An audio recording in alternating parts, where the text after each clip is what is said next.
Welcome back, my dearest friends, to another episode of your Fertility Counselor podcast, a space where we gently peel back the layers of the fertility journey, bring difficult topics into the light, and remind you that you are never alone in what you're facing.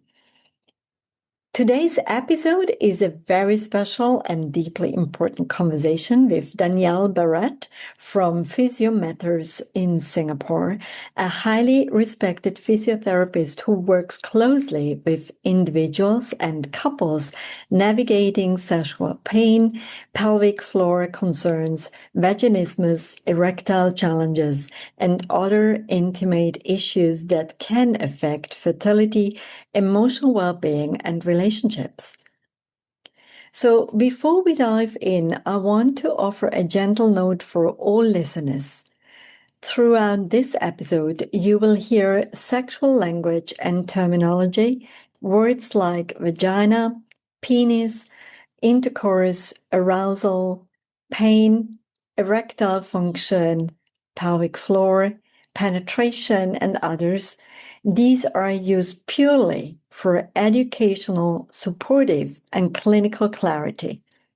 Many people facing these challenges have never had access to open, shame-free conversations about their bodies, and part of our mission here is to provide language, understanding, and compassion where silence has often lived for too long. So if you're listening for yourself or for a friend, partner, or family member, know that everything shared today is spoken with sensitivity, respect, and the intention to empower you with knowledge, never to sensationalize. And as always, this episode is not a substitute for personalized medical or therapeutic care. If you recognize yourself in any of the symptoms or experiences we talk about today, please reach out to a qualified medical specialist, pelvic health physiotherapist, a doctor, or mental health professional who can assess your unique situation. What we share here is for awareness and education. The real magic happens when it's applied with the right support.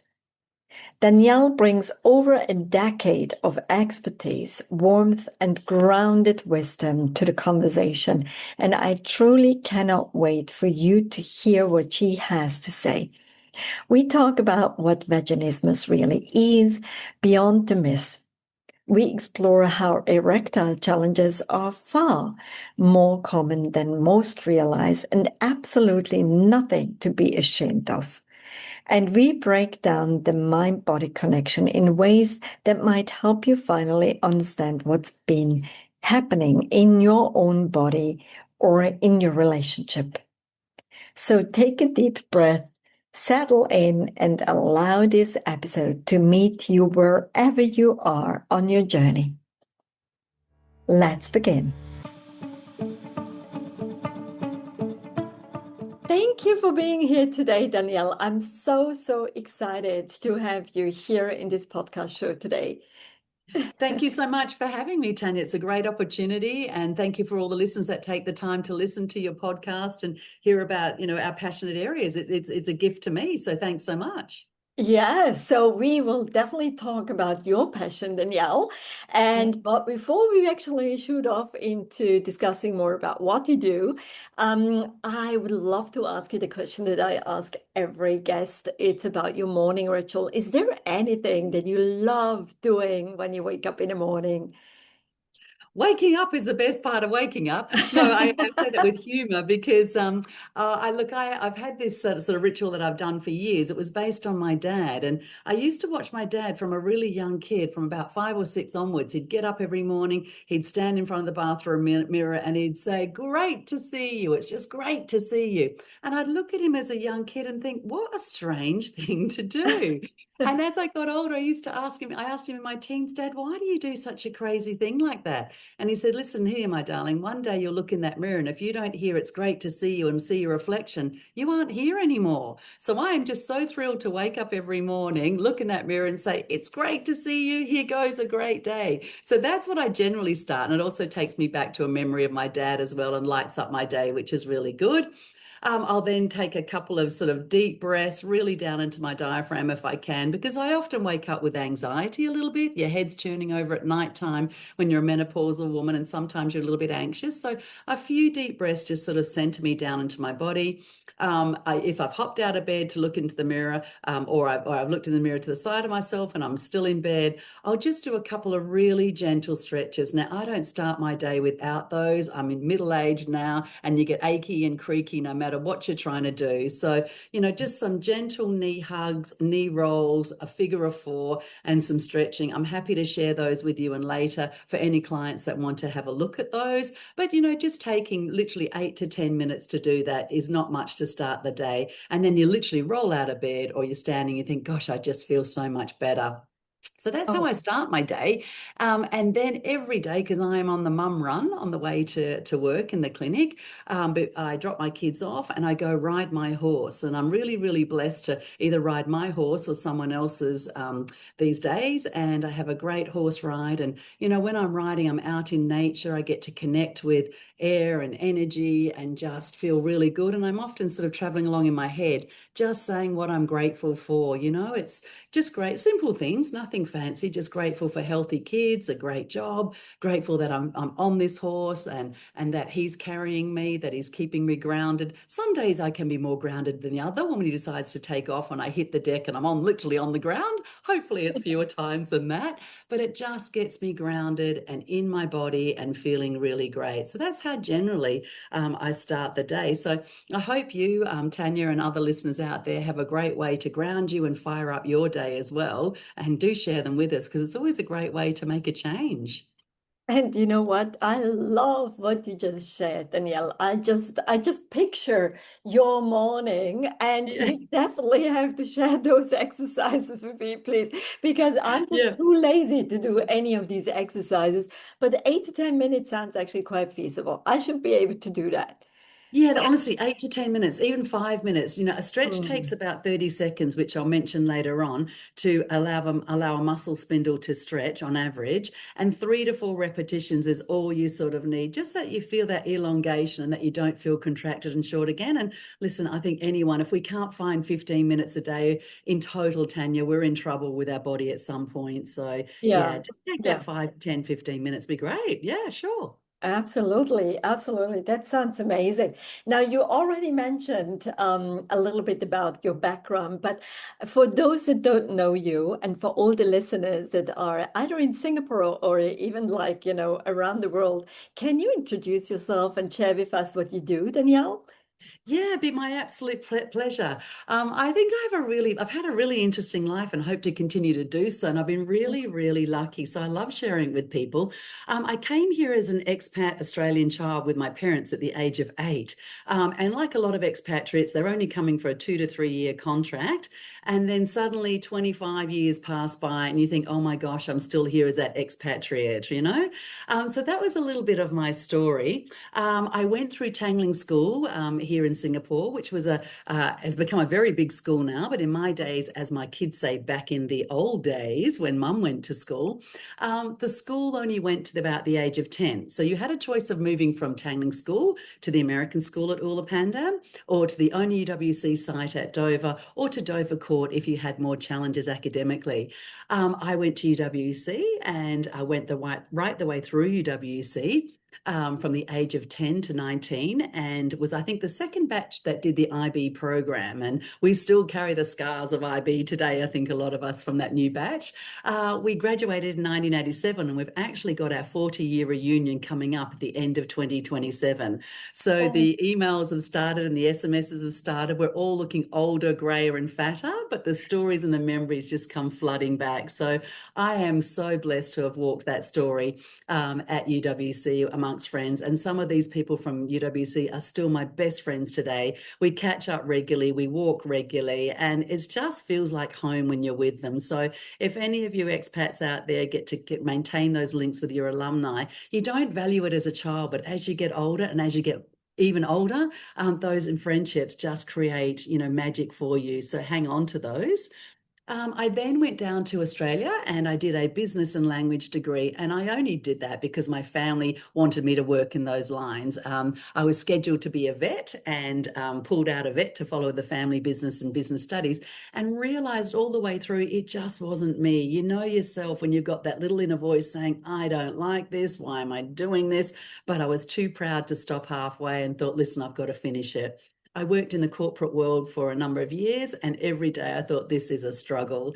I was really lucky to have a lot of friends who were physios or in the medical field, and used to just see how they smiled and talked about patient recovery and how that helped patients and patient growth and what they'd got out of it personally. And so one day, in short, I just thought, you know what, I'm going to have a crack at this. So I went back and I worked as a volunteer student and a physio assistant and aide for about 18 months. And I was really lucky to get into physiotherapy as a mature age student. Now, when I say mature age, 23 to 24, you think you're older than anything at that age, but you look back 25 years later and you're really quite young. So that's where my physio story began. And immediately when I went into physio, I absolutely loved women's and men's health.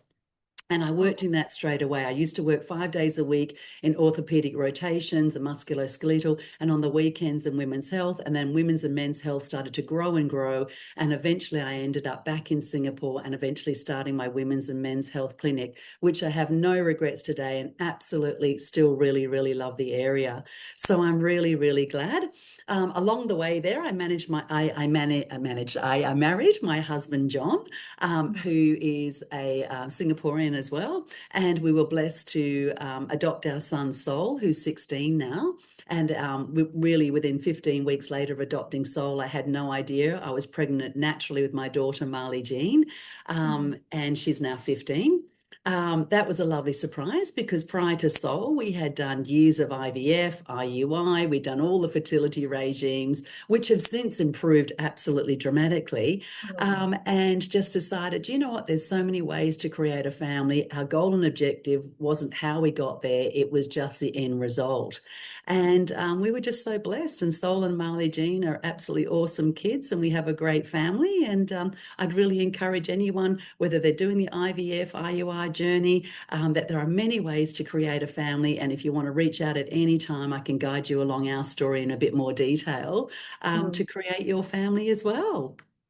Oh, amazing. Thank Yeah. you. Thank you so, so much for sharing this. And I love the way how you actually followed really your heart and your intuition, where you connected with yourself every now and then to check in and see like, is this really what I want to do?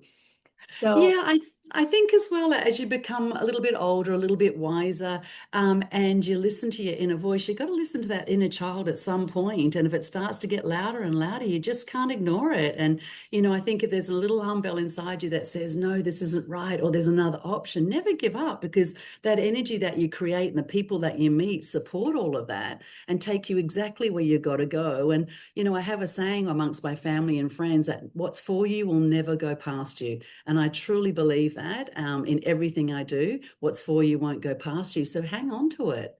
yeah, wow, wow, what a great saying. I will memorize that. Yeah, definitely. And you So share me with good sayings all the time, Tanya. Gosh. So Yeah. at some point in time, you mentioned about like, and I really like that when you said like you were focusing on more like one aspect of the physiotherapy, but then also expanded over the weekends on women's and men's health until you actually open up your own clinic. So what inspired you to look more into women's and men's health? What was it really? I think it was my own personal journey. My period started, and to share personal things, later on in life. I was a competitive athlete, and athletes often have disrupted periods or cycles due to weight and training. And so I was 16, 17 when my menstrual cycle started, and I do think that, and years of managing underweight issues and things, that it affected my fertility journey really. And as I got into the women's and men's health with mums trying to fall pregnant, dads that are struggling to support mums, I was living my own story anyway. So I was really, really lucky to have people share their stories with me. It opened doors for me. It created new thoughts and channels for me. And at the same time, as my journey progressed, from IUI, IVF, looking at surrogacy, looking at adoption, and then falling pregnant myself, it really just grew in with my practice and morphed into my practice. And for me personally, a lot of my issues stem from hormonal imbalance. Now, you go back 17, 18 years, we didn't have the knowledge and the ability to understand hormones like we do now. And I'm really happy that women and men out there now, even teens, get to look at their hormones, blood tests, blood analysis, cycles. And we've got ladies and guys that are doctors out there that are really onto it, particularly in Singapore, that I work directly with, and we can really support our clients. So that's what took me into more and more expanding in my women's and men's health. As physios, we always have a grounding in musculoskeletal, and we have to do rotations in good physio courses in Australia, UK, and the States, where we're covering cardiology, orthopedics, neurology, and hopefully along the way, each of us as physios find our area of passion. And then it becomes what you can personally relate to your body. And I think if you're passionate about it and you're reading up and you're growing and aging too, you can really put that into your clients and into your practice and share that. And then your network of people in that circle develops as well. Yes, Yeah, yeah. yeah. And you just mentioned about how you work actually with doctors. Can you elaborate a little bit more about that? Like how does such a collaboration usually look like? Are these GPs or are these IVF specialists or what kind of doctors are these? Do you know, we work in a very big bunch of allied health practitioners. So not just the doctors, we work with nutritionists, dietitians, counsellors like yourself, Tanya. It takes a village to get you pregnant, stay pregnant, and manage these kids. And you learn that with age and time. And hoping that people aren't too proud to reach out, because if you've got a good physio like our team that we have, they will guide you in all of those directions. Like I will assess my client from a physical and a little bit of emotional aspect when I see them, but I'm lining up in my head already, right, we need you to see you to this one, to this one, to that one, and creating that team with them. And we've got lots of groups out there too that are bringing together us fertility people in the community together, and those that are good then and well and good at what they do know each other really, really well. So I work in with doctors from a GP perspective. That might be my first port of call while I'm asking a GP, particular functional hormone GP, on the hormones of my patient, having a hormone analysis, male and female, because it's not just a female journey out there. A lot of the times it's, we're realizing, hey, male's testosterone, hey, male's cortisone is up too. So that's affecting the quality of the sperm. And you have to look at both parties to get a really good quality embryo if you're looking at IVF or just to fall pregnant. So I look at work with the GPs, we get their blood analysis, we have a look at that. We'll then pick out the best IVF specialist that we think will suit them emotionally, physically, and financially, because there are financial supports for PRs and Singaporeans, particularly in Singapore. Or you might find, if you're an expatriate, rearranging and liaising with overseas partners in Sydney and Perth, which is what I know well from my background, to help them to work on their embryos and conceive and things from that perspective. And then, the great world of DHL and transport, we can freeze these eggs and embryos and bring them all over the world. So there's all of that aspect. Now, IVF, as you know, and fertility is physically, financially, and emotionally very, very draining for couples. I've been there, I've done that. And you just need people to hold your hand, support you, and guide you, particularly at times where you're losing your hope, because it's when you're least expected and you don't give up that bingo, you don't realize you're pregnant, and then you need supports whilst being pregnant to get you to the finish line. And then we've got the extras that come in afterwards once you have your baby in the postpartum period as well. on Mm. that. So yeah, that's what we connect and work as you do, Tanya, with a whole bunch of team. It isn't just about me and what I can do physio perspective. It is a team approach. Yes, yes, and that's all right what you're saying. I think it's all about finding that magic team that can actually support you on your journey, isn't it? Yeah. Yeah, well, at Physio Matters, and that's the clinic that we have down on Orchard. We've got three of us in staff. Claire is our newest addition to staff, and she's working through women's health, and also she specialises in lymphedema management. So often we have swelling in our hands and feet whilst pregnant or post surgery. There might be swelling in the lymph nodes. There might be someone might have their breast removal and have swelling under their armpits and restricted movement. Claire is the expert in that area, so she's following her passion in that area. Zan is great with women's and men's health too, and we're all upskilling postgraduately as we go along all the time. But Zan is also fabulous with babies and kids. They absolutely love her. They smile and dance with her, and that's her real passionate area, as well as men's health that she's developing in. For me, I love women's and men's health. I've done a bit of pediatrics and kids, and I've had my kids along the lifetime, but my passion is in women's and men's health, particularly hormones now. I'm 56, coming up 57, and the changes of hormones, if I only knew more about them when I was really in the menopausal phase, I would have handled it quite differently. And how hormones, they either fuel you and give you energy, or they completely deplete you if they're out of balance. So I like to work with the hormonal management side and my allied health team, that we get that sorted. Then we look at aspects of the pelvic floor and the physical aspects from a physio perspective. So we all have our passionate areas, basically, really. Yes, yes, we do. Absolutely. Yeah. Thank you for sharing that. This is amazing. It seems like your team is really covering the whole bandwidth. Absolutely Yeah. amazing. And can I ask you, for those couples that are going through fertility treatments, it could be like trying for natural conception as well as IUI or IVF, are you seeing anything specifically that actually pops up with them? Because I imagine, they can actually feel quite stressed out. That's what I'm seeing from a Yeah. mental and emotional part. How would that actually then translate into the body from a physical point of view? Absolutely, like all of us, and this is where this hormonal side comes into it. When we are stressed, our body produces a hormone and a chemical called cortisol. And cortisol, I liken it to our rocket fuel. It keeps us going through crisis, it keeps us going for days, and it just keeps our body going. Now, when cortisol is really, really high, it depletes our body of other hormones or creates an imbalance in our other hormones in our body, particularly progesterone and estrogen and testosterone for men. So some of the issues of creating a good quality embryo and even falling pregnant naturally just don't happen, because those cortisone levels are so high, and our body's not able to balance and take us through that fertility regime. So stress is a big factor, and as those cortisol levels are rising due to stress, be it physical with endurance work by a lot of athletic people, or be it emotional, we get more and more stress for the fact that we're not falling pregnant, and the whole cycle continues. So I think that's where we come in as physios, to physically support you, to work out an exercise program that's going to work for your body and your circumstances, in working indirectly with the hormone specialist, so that we keep you on track with your hormones.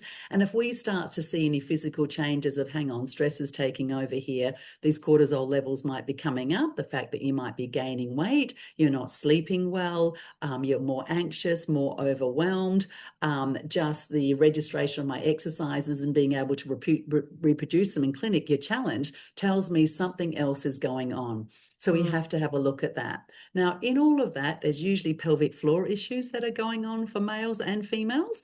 So pelvic floor, we all have a pelvic floor. 1 in 3 ladies will have issues with their pelvic floor in a lifetime, 1 in 4 males, and it's rising quite rapidly.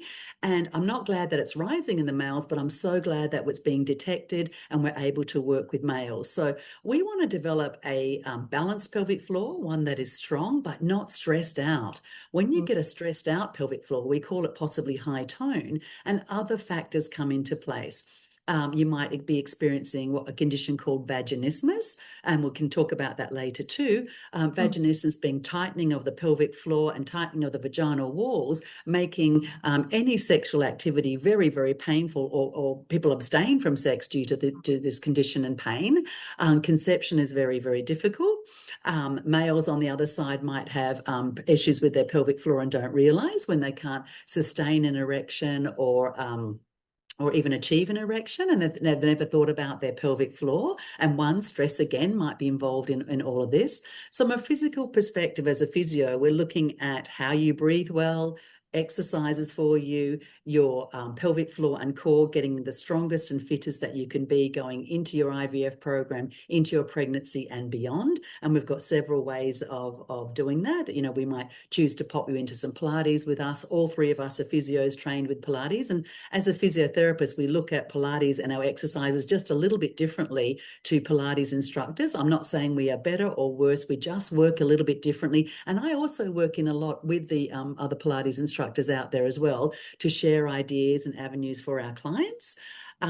We might be, as I said, mentioning breath techniques. Breathing techniques you might find people take for granted and think everyone breathes. Well, actually, we don't breathe well sometimes.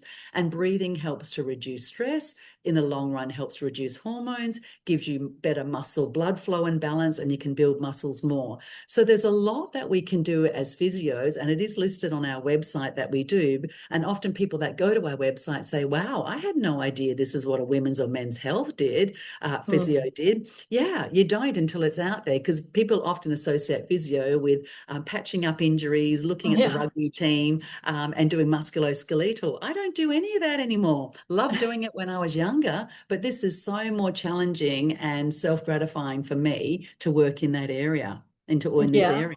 Yeah, absolutely. Absolutely. And the variety is amazing. The moment that you start talking about hormones, this is a completely different field, isn't it? Yeah. Yeah, So absolutely. are you saying, Danielle, that you could help those women that have like egg quality issues as well, or even like let's say ovulation problems, or even so I'm just saying, like, I have a couple of clients who either have like some of my clients are experiencing vaginismus, others are hearing from their doctors that they have low egg quality.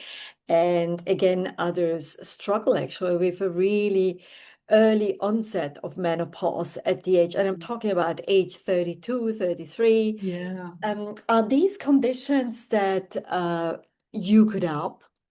Absolutely, absolutely. Wow. So and how can we help? We can help from Mm, perspective of calming the system down. mm, Is with breath work, lymphedema massage, and other massages available to calm and relax the adrenals. mhm, Choosing the appropriate exercise regime that's realistic in a time frame, 15 minutes a day or more for someone, depending on their schedule and their time frame. Because often I think physios that aren't working in this area will give hard exercises, long exercise programs, and unrealistic ones, and therefore people shut down and they don't do them.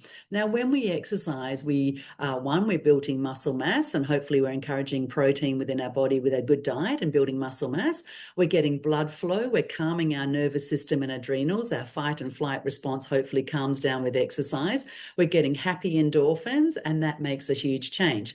Now, a lot of ladies and guys will come to us either in pain or in the IVF program and are struggling, and their fitness has dropped because they haven't had time to do anything else.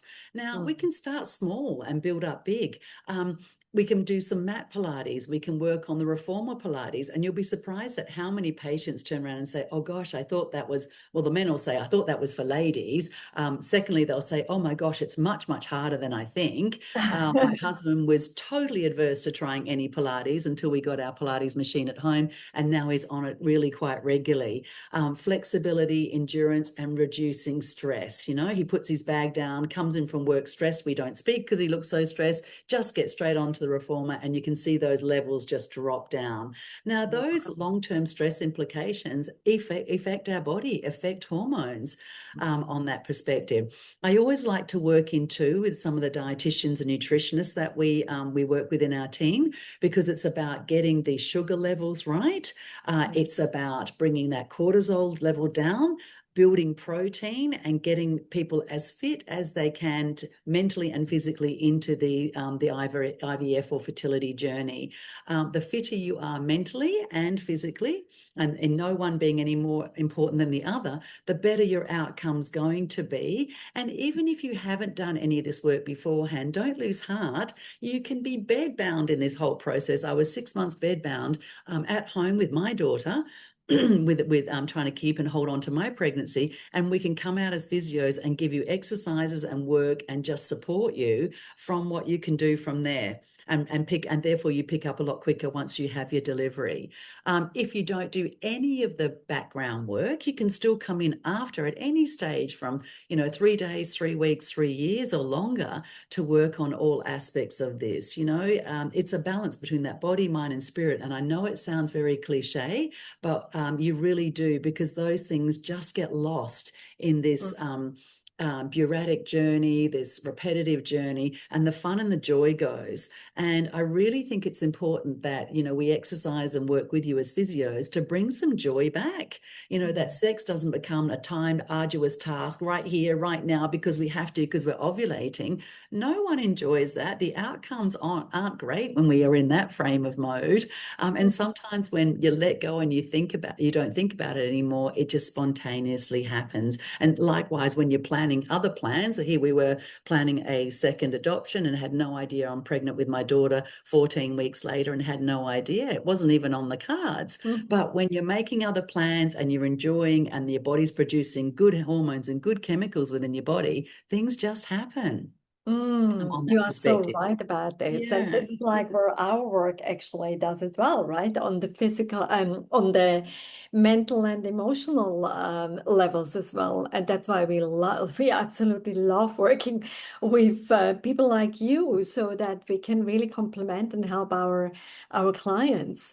Yeah, Um, yeah. Sorry, Tanya, I just wanted to elaborate a little bit more. I don't think I answered your question on the sort of vaginismus or struggling physical side more. yes, Look, please. a lot of clients, particularly women, might not come in thinking, I've got vaginismus, I can't have sex, I never want to have sex, I even dread my internals, I'm terrified to go to the fertility specialist because he's going to put a speculum into my vagina and I'm really worried it hurts, I can't do it. Now, we use real-time ultrasound in the clinic, where it's ultrasound suprapubically above the clinic. Nothing goes into your vagina, okay? So we can look at your pelvic floor muscles, we can gauge where your vaginismus is at in terms of the shape of those muscles and how they're working, and start a program with you that literally even just starts with light touch, even down to your little pinky finger, or even a little soft earbud at the vaginal entrance around there, and we can progress from that. So we start small within your emotional and physical capability, and then we can build up to dilator use if you wanted to, and your partner can be present or not present, and we work within what's comfortable for you. So please don't be put off to think there's nothing you can do because the doors are shut in my vagina and it's never going to work. And there is other ways, even if you are not planning to conceive naturally or even deliver vaginally, let's walk and talk through the IVF process or the IUI process and how it's going to look for you and how comfortable and pain-free it's going to be for you. Because a lot of times people are terrified of the pain, and it doesn't have to be painful. With the teams that we work, we limit the pain and reduce the pain and get rid of the pain as much as we can, because pain, there's never a good outcome with pain. Muscles shut down, they spasm, the cortisol and the negative hormones are released within the body, and we want good quality, healthy embryos and babies at the end of the day. So there's a lot that we can do that's non-invasive. For males and females, don't be put off by the fact that, oh gosh, nothing works here and I'm going to be in pain. Yeah. Yes, and this is so important that you highlight that. Thanks so much for taking that up. So, ideally, how much time do I need to set aside I'm a woman and have vaginismus and I'm trying to get pregnant and want to work on this. So how many weeks or like, would you have like a time frame of an average, how these women need to work with you? It honestly depends on the age of the woman, the hormonal status of the woman, Oh, and what her plans and progress are. It varies with each individual. I like to look at the physical aspect as well as the emotional aspect, and sometimes with the woman on her own, and sometimes with the woman with her partner, or we will judge those sessions.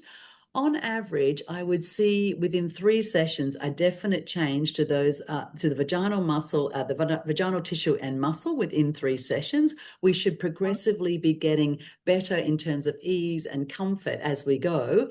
And if we're not, we need to revisit that within 3 sessions. So I often see really good results within 3 months. I will often, if I'm releasing the pelvic floor or those muscles and tissues, I like to do so within 5 days because I often see that they're starting to tighten up if they're going to just to different circumstances, life stress and work stress and things like that. And if we can just etch into it really, really slowly with the techniques from visual to light palpation to touching with an earbud to using a dilator to feel comfortable with dilators. Now, dilators range smaller than my little pinky finger to the average size of a penis. So we can start real small. You can use those. Your partner can help you to use those as well. And alongside that, like I mentioned before, we want to run parallel. What are your hormones doing here? You know, if you're running really, really low on progesterone, we need to work out how to top that up, be it orally, topically, on the skin or vaginally, because progesterone is a hormone that allows tissues and muscles to soften and relax and will be one of your primary hormones in falling pregnant and staying pregnant. We need to look at your estrogen balance. Perhaps your estrogen's too high or too low. So that's where the doctors and the allied health team come in. And we might have to look at, have you got bowel or bladder issues associated with this? And that's where bowel or bladder management comes in.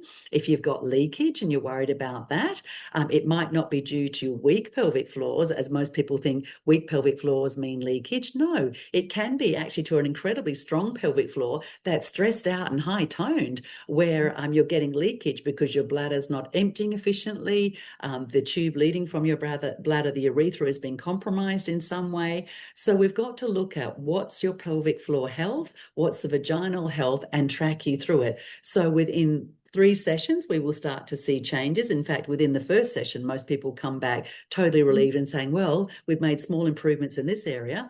Within 3, we would see a dramatic change. Within 3 months, I'm expecting really good results, you know, 60 to 80% resolution of this vaginismus. And if not, why not? And then honestly, most patients within 6 months, you know, are no longer struggling with their vaginismus. Sometimes vaginismus, having experienced it myself, will rear its ugly head again 5, 10 years later. And then you have to look at, why has it come back? Are you in another hormonal change? Has your stress levels gone back? Have you changed your job? Are you doing another sport? Something has triggered that change. Once you identify that change, work with it again. Muscles are beautiful in our body. They have a muscle memory. And if you work and tap into them well, they start to relax again. And once you identify the signs and symptoms of vaginismus and know how to treat it, it's never as scary and as daunting again. So there are Mm. many cures to vaginismus in that process of falling pregnant as well. Yeah. Absolutely. Yes. Thank you Yeah. for elaborating into that. And I think what you just shared is also giving so much hope to those listening. And maybe they know of someone even that has experienced that as well or is experiencing it. And they know that there is actually ways on how to help and support them. Yeah. Oh, absolutely. I find a lot of my clients that come in and say, I wish I knew of you 5, Mm, 10 years ago. I've been I bet. struggling for so long. I've seen multiple doctors and they say that I have to live with this, or we've tried different treatments and it doesn't work. So it really makes me sad that we're missing the mark with some of these ladies too. And that's why I think if they reach out to the community that we work with in Tanya, we all know about this. So Mm, someone's going to say, hey, listen, this is the right person to treat you for this. This is yeah. treatable. I've never had one person fail in their treatment. It might take longer than others, but we get there in the end that all parties are sort of happy on that. But there is possibly sometimes no lifetime cure. As I said, mine's come back at different times, but once I treat it again, recognize it, treat it again rather, you're okay. Everything's back to normal again. And you just got to find that balance. It's usually your body, when it returns saying, hey, something is out of balance. And we've just got to identify what. Yeah, exactly. Exactly. You're so right about that. And I think with the distraction that is sometimes going on in our life, it's sometimes a little bit challenging to actually make that connection and really listen to your body, what's going on, isn't it? Yeah, Yeah, so definitely. taking that Sometimes it Mm, takes a girlfriend, a third party, a counselor like you yeah. to identify those things. I mean, I'm always running things off on my friends and you guys and stuff, and I hadn't looked at it like that and thought, oh my gosh, it was standing right in my front of my face, but I was too stressed to even see it. Hadn't Mm, looked at it from that angle, and then you're on your way. Things just happen, exactly. right? Yeah, yeah. You also mentioned about men's challenges, and amongst those ones, something that you have seen also as a common factor is the erectile dysfunction. Can you maybe elaborate a little bit more about that, Danielle, on how you can help men? Yeah, absolutely. So erectile dysfunction is far more common than males or partners know out there. We see on average 5 to 6 clients in our clinic a week, and that is growing in number, which is great because we're able to educate our doctors out there in Singapore and overseas, especially in Indonesia, where we have a lot of clients coming in on how to recognize erectile dysfunction. So erectile dysfunction out there is often known as just ED to shorten it. And when you have erectile dysfunction, there's nothing medically wrong with you. There's nothing abnormal with you. It's just your body telling you that something's not quite right and balanced. So it's not a flaw. It's an ability to recognize a pathology that may be going on or a dysfunction, and we can work with you with that. And there are so many ways that we can work with you as well. I'll go through the most sort of common factors that might contribute to erectile dysfunction, and there are multiple. And if this triggers a thought in one of our listeners' minds, please, investigate it further. So you might be looking at physical factors that might be causing erectile dysfunction. The erectile tissue of the penis is a blood-filled tissue that fills up and fills and empties with blood. So often when there's erectile dysfunction, I always check a person's heart condition and diabetes. And you'll often find that there may be some connection to this, or there might be a familiar history, and perhaps the male is aging, 25, 35 onwards, and there might be signs of this heart issue or diabetes coming in, affecting blood flow to this area. And high cholesterol can also be a higher risk. Hormonal changes for a male. Males are changing with their testosterone too. I truly believe that males have a menopause as well as us females having a menopause. And I know I saw that in my husband about the age of 42, 45. Our guys are working incredibly stressful jobs, particularly out here in Asia with long hours. And like us, when we get a depletion of estrogen and progesterone, they are depleting in their testosterone. And that is the main driver, that sort of fuel that they need for their bodies. So we've got to have a look at that. Of course, diet comes into it with if people are excessive smokers or excessive alcohol, that affects the blood flow and our overall general health as well. Some medications also can be looked at. People don't realize that there are certain, particularly heart, diabetes, kidney or thyroid medications that may affect blood flow in general and the effect of an erection and causing ED.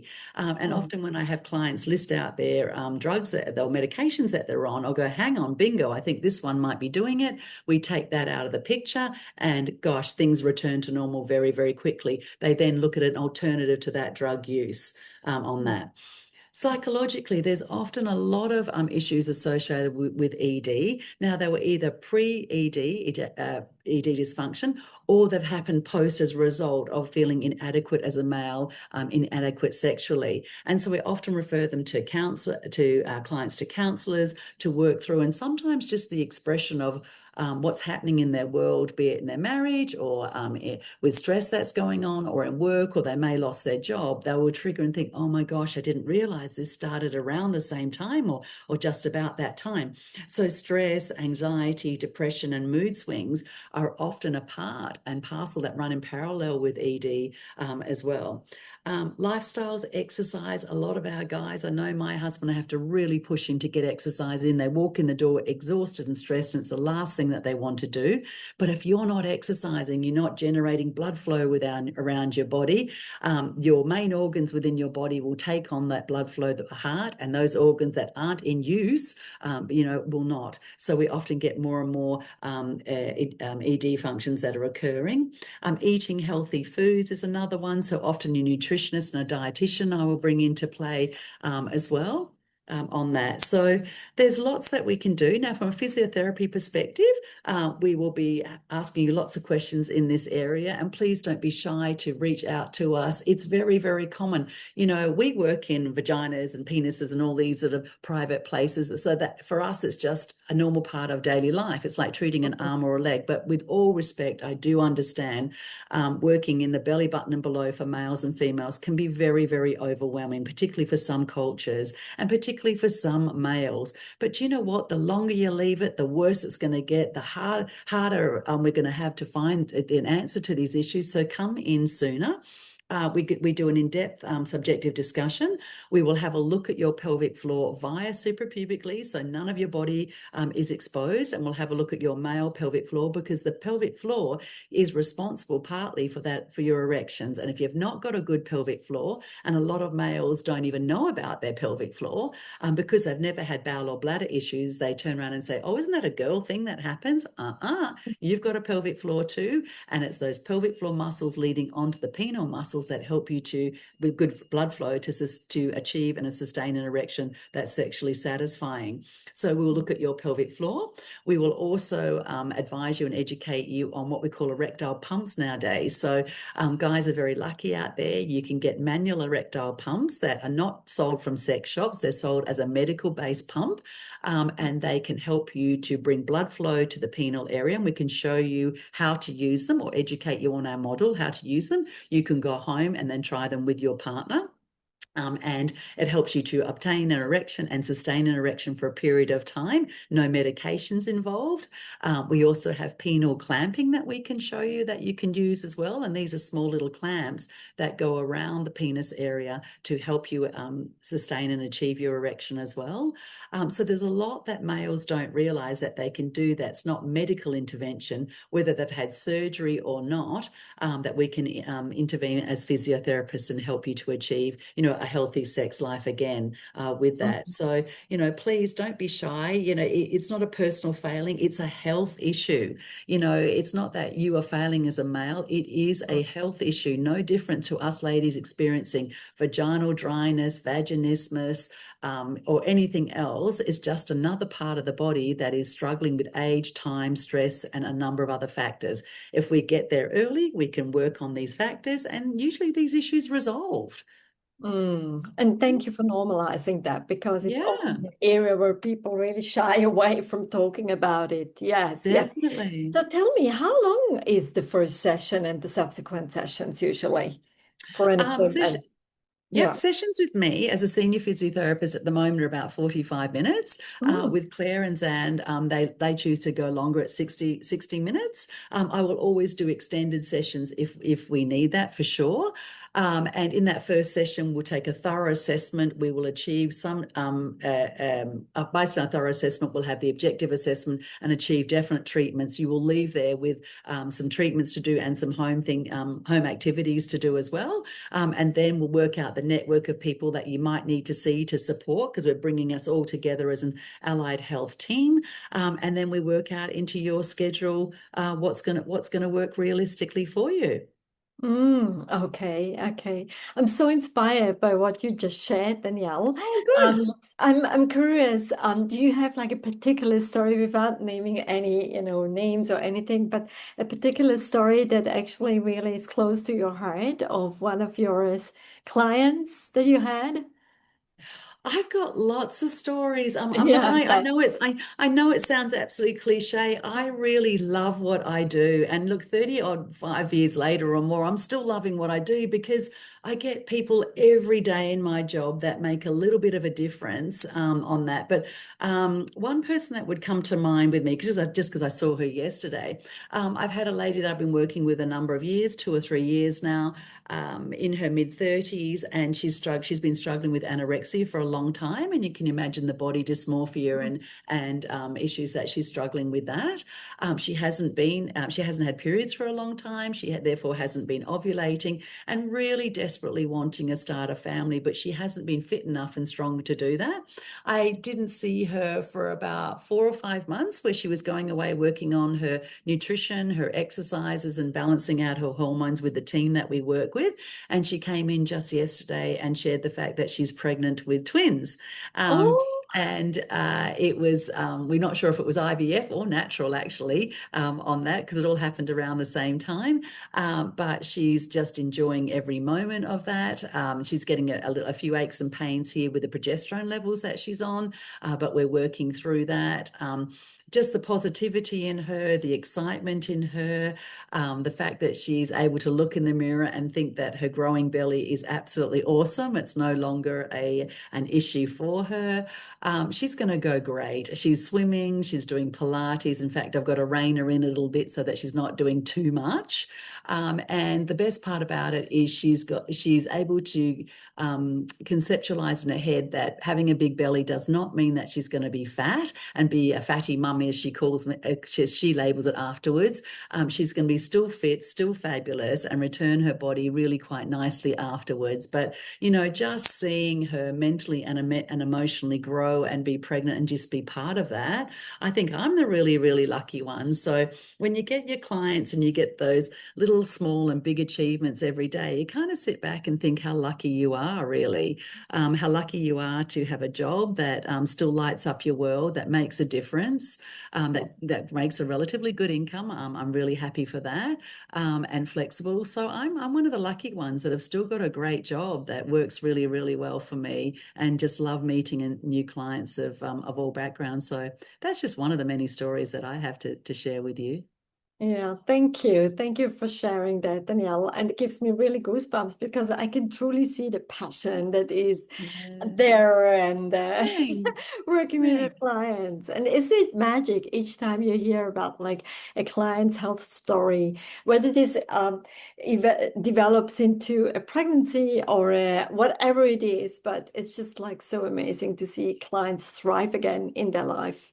Yeah, and they Yeah. they thrive. And do you know what? I don't know about you, Tanya, but you take away a little bit of with them with you, and a little Mm, bit of their story with you. And at some mm, stage you reflect back and you go, wow, I'm so lucky, and lucky that at my journey, look, it wasn't easy, but look what I've been able to share with someone else. Look yeah. what they're sharing with me. And some days when you're having a oh woe is me day and the world is looking grey, you get a client come in, and honestly, it's Yeah. criminal to think like that again. You got to sit back and go, do you know what? I'm a really lucky lady doing a really great job on that. So, and I think that's the type of client that you attract to. Energy attracts energy. And, we want anyone to sort of come in with a really good story. And the biggest thing in life that I've learned, Tanya, the story is never written the way you think it's going to be. Yeah. And you just come out of it going, well, I never saw that coming. I never anticipated having adopted children, biological children, a horse in my life, and other things, and the way I wrote it. So enjoy it whilst you've got it all happening, in Yeah. between the speed bumps of life, right? Yeah, Yeah, absolutely. Absolutely.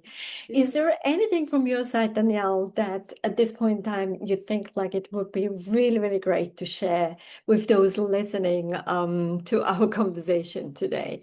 Whether it be like either how to choose the right physiotherapist or how to incorporate daily habits. I know you have so many things that you could share. Okay. Is Where there do I start? anything that Okay. you say like, this is really what I want to share today? Okay. Okay, a couple of things, real simple things.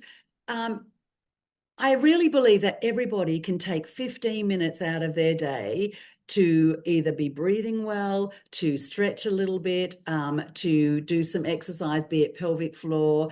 If you've got 15 minutes as a mum, make it a regular time and routine, because once you develop regularity and commitment, things make a big change.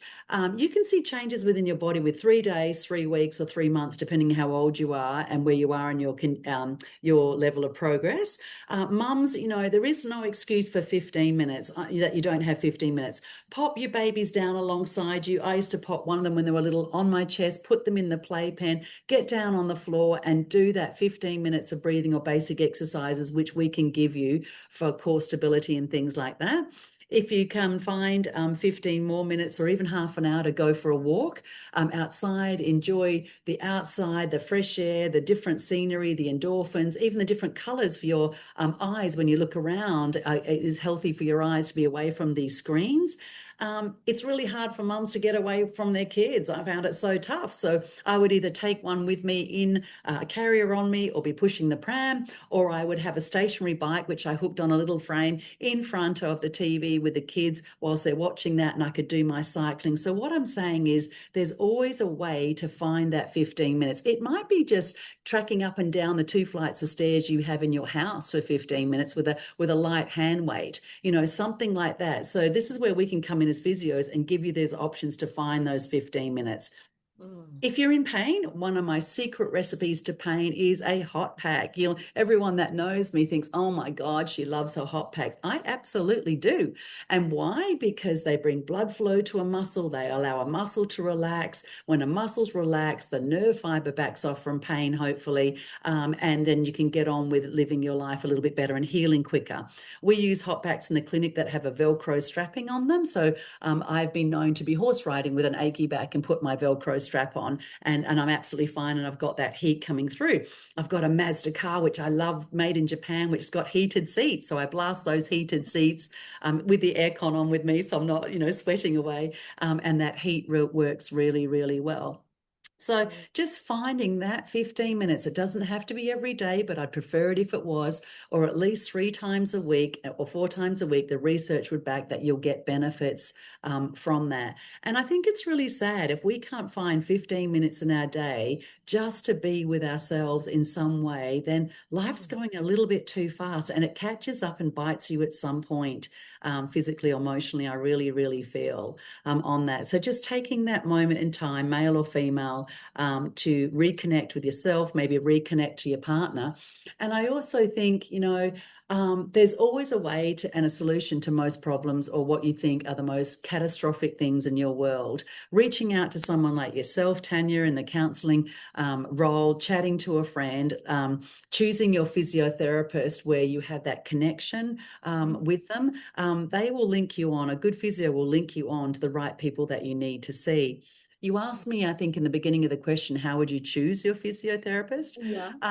You should honestly choose your physiotherapist based on their qualifications, based on their experience, based on their reputation. A lot of Google, what do you call it, quotes and sort of Google messages are out there nowadays, and word of mouth with them. Have a look at their websites and profiles. Hopefully ours is pretty detailed on our website and profile, and get a feel for who you might need to see and come in and see them. Now, you'll know within about 10 minutes of connecting with your physio if it's going to work or not, or with your counsellor or work or not. Hopefully it does. And look, there's times with clients where I think, you know what, I'm not the right one for you here. And if they're a good physiotherapist and honourable to what they do, they will put you in the right direction of the right one to match your needs, your concerns, and what you're doing. So I'd approach your physio with an academic experience and word of mouth sort of areas to look at, and then have a list of questions when you go in to see them,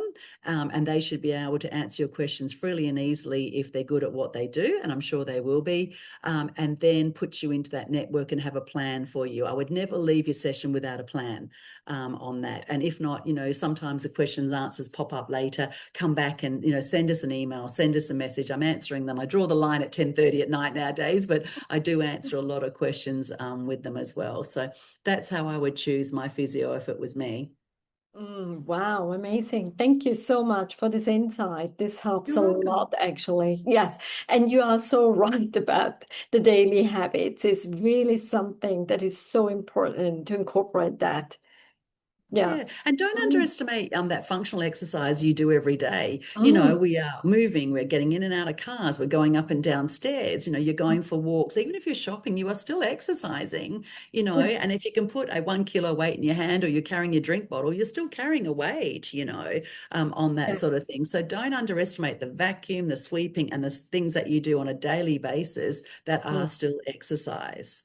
With that. But if you're doing exercise in 15 minutes and you're not seeing changes, something else is going on. And I mm, would be asking hormone wise, blood sugar level wise, what is not matching here? Because our body, I truly believe, will rebalance itself as best it can if you're listening to it and tap into what's going on. Yes, yes. So, so great. Thank you so, so much for You're sharing that, welcome. Danielle. Um, We're reaching the end of today's episode, so I want to Oh. ask you a question that I always like to ask my guests as well. If you had a day completely to yourself, what would you do with your day? Oh my gosh, Tanya, I wouldn't even know what to do with my day. As a mum, do you ever get to knock off and get a day to yourself? Do you ever really? As mums, we're married to our kids and families for life. But if I had the magic wand, there is absolutely no question in my mind that my day would start once I'd left home with my horse. That being around animals, they're honest, they're kind, they're grounding. So my day would start having a ride with my horse and hopefully finishing that day at 7 or 8 o'clock at night with the sun going down in Singapore with my horse as well. In between, if I was privileged enough to get to a spa, have some reflexology, that would be absolutely great. But a day to ourselves as a mum, you got to pick and choose those sometimes too. And yeah, I would love that. That would be my day, and I hope that you all get a day where that lights and brights up your day and brings you a little bit of grounding and spiritual too. Yeah, yeah. And I Yeah. see a big smile on your face actually by just saying it. And it sometimes doesn't need to be a full day, right? Brighten up No. our day already. It can be those little nuggets that you just mentioned at the very beginning of today when you said like how you Yeah. actually start your day. Yeah. I think Sometimes that's just sitting with that cup of tea, I'm sure you do it. You've got a beautiful yeah. place in Bali and you just sit with that cup of tea and you look out at the greenery and a monkey goes past or something and think, how awesome. Where else in the world would it be monkeys sitting on our back porches and things like that, or a wild rooster or chicken walking across the road? And I share that with my friends in UK and Australia and they think, oh my goodness, there's no way that I'd want to do that. Well, I just think that's fantastic, right? It's really fantastic. So Yeah. enjoy. Yeah, Yeah. I think so too. It's just like having that blissful moment in the morning to yourself, Yeah. which I Yeah. have every morning with my cup of tea, sitting in the garden and just listening to the birds and watching nature. That's Yeah. just the best Absolutely. start into the day. Yeah. And it might not be just in the day, in the morning for us, for some people. I know there's night people out there, just Yeah. sitting at night at sort of 10:30, 11 when the day's finished. I really do believe turning off our iPads and our phones and just saying, you know what, this is enough at this certain time. It takes about an hour or so for your cortisol levels to start dropping within your body and your brain to switch Mm. down a gear or so. So whatever makes you happy, sitting on your balcony or switching off with something, we've all got to find that because today's world is so pressurizing and so full on. And as you say, when we're a mum, you're a 24/7 a mum. You're always Yeah. worrying about that too. So if you can find that recharge in all of us, it's really special.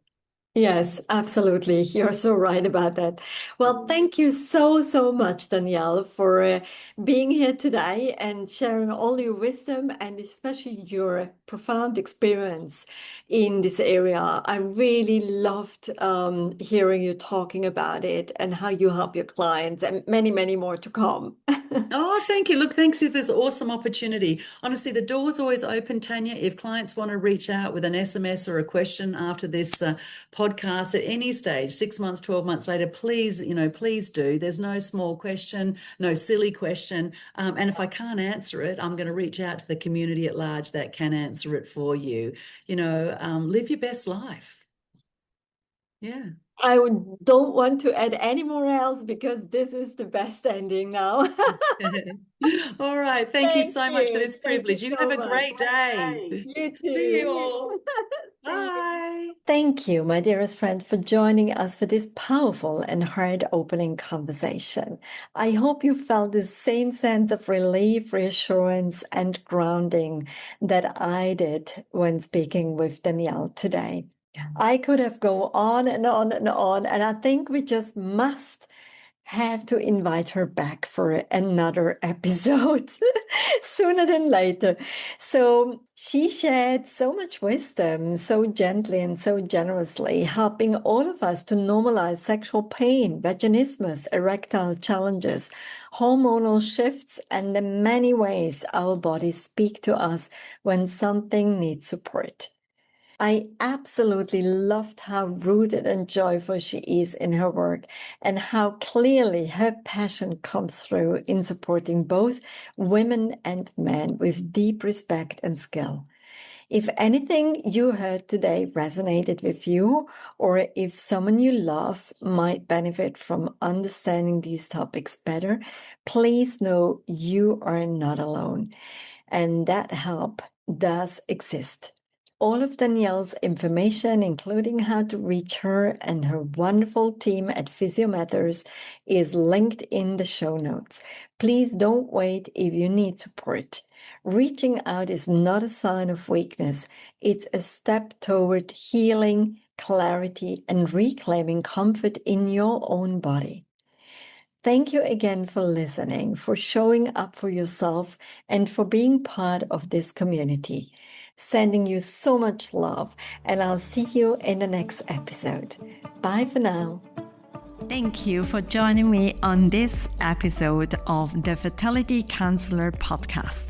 Remember, you are not alone on this journey. If you need support or have any questions, reach out to us via email at inquiries@counselingconnects.com. Don't forget to follow us on social media at Fertility Connects. We'd love to hear from you. If you want to learn more about us and the services we offer, head to www.fertilityconnects.com. And if you're looking for support beyond fertility, visit www.counselingconnects.com. Take care, and we'll see you in the next episode.